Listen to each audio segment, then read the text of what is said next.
Hello, and welcome back to another car conversation. Today I want to talk about the Supreme Court, last week's rulings, and what we can do about it. What tools do we have in the toolbox to fight back? Because clearly, white supremacy, white Christian nationalists, the Federalist Society, Moms for Liberty, like all of these organizations have declared war on the rest of us. So it's time for us to fight back, basically. So one tool that we have is that we should really be pushing for expanding the court. I know that Biden has said repeatedly he does not want to expand the court because he feels like that would make the court political. That'd be politicizing the Supreme Court.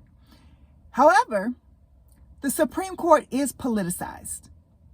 They're already politicized. They're already bought and paid for by wealthy Republicans who have a keen interest in maintaining their position in society when we're talking about wealth and power. Okay, so what we the people can do is push for the expansion of the Supreme Court. And how do we do that if the president is against it? We need 60 senators willing to vote to expand the Supreme Court. So with this upcoming 2024 election, one of the things that is at the top of my list, my non-negotiable list, is expanding the court. So every candidate that I communicate with, I go to a meet and greet or go listen to at a rally, and I'm able to engage in some Q&A, I'm going to be asking them, what are your thoughts on expanding the court? And I'm not voting for anybody that's not willing to expand the court. I mean, I'm not voting for anybody that's not willing to try to push expanding the court. And here's another note, another caveat I want to say. When you have your non-negotiable list, just as I will, push for your candidates during the primary. But if your candidate does not make it through the primary, you're going to have to vote for the person who has the D behind their name. Okay? Because number one, this is how Republicans get all their shit done. They don't care if there was an actual literal elephant on the ticket, or a mad dog, or a bison, or an illiterate like Herschel Walker. They don't care. If there's an R behind the name, that's who they're voting for. And that's how they got all of these conservatives in federal courts, and that's how they got all those seats on the Supreme Court. So we have to start playing the long game. No more of this election to election and, oh, this person's too old, or, oh, you know, he stutters, he's feeble. Did you see him trip over these words? Fuck that. Does he or she have a D behind their name? And are they willing to expand the court? Are they willing to get rid of the Electoral College? Are they willing to ban assault weapons? Are they willing to codify Roe? Are they willing to make sure our voting rights are protected? Like, these are the things that you should be asking and looking for. Okay? So once those individuals get through the primary, then we need to make sure that we all show up and vote for them in the general election. The person who has the D behind their name in the general election, we need to make sure that we're showing up, every one of us showing up to vote for them.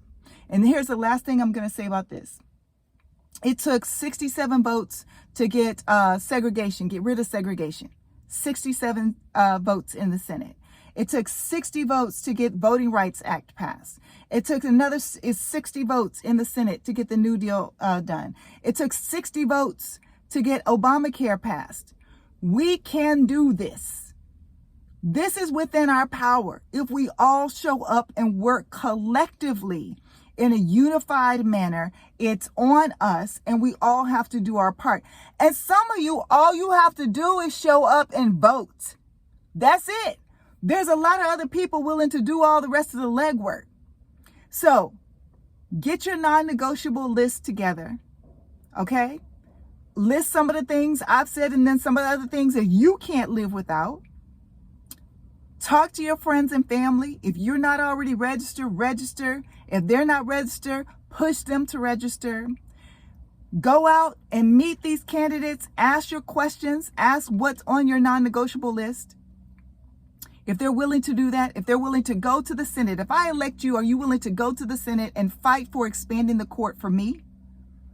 Ask those questions. And then here's the other thing, last thing I want to say to you. We got about 90% of the Black vote. We got about 70% of the Latino vote. Let the Cubans go. Let the Cubans go. Cubanos go. Let them go. We got about 70% of the Asian vote. We got 40% of the cool, sane white people that want to see humanity move forward. We got about 40% of them. And I would venture to say after last week's Supreme Court decisions, we have 100% of the LGBTQIA communities vote. I always stumble over that acronym. And add drag queens in there too. We got 100%. So collectively, we can do this, people. Get your list together, hit up these candidates, ask them these questions. And the goal is to get the Supreme Court expanded. We got to get rid of the Electoral College. If they tried to steal the election through the Electoral College, why are we going to continue to leave the key under the rug? If you tried to rob my house with the key I leave under the rug, the emergency key, and I found out about it, why would I continue to leave the key under the rug? The person who is going to fight for passing the John Lewis Voting Rights Act, the individuals who are going to fight for passing the George Floyd Policing Act, the people who are going to be fighting to codify Roe, all those progressive I want you to think Justin in Tennessee, that type of progressive. I want you to think AOC.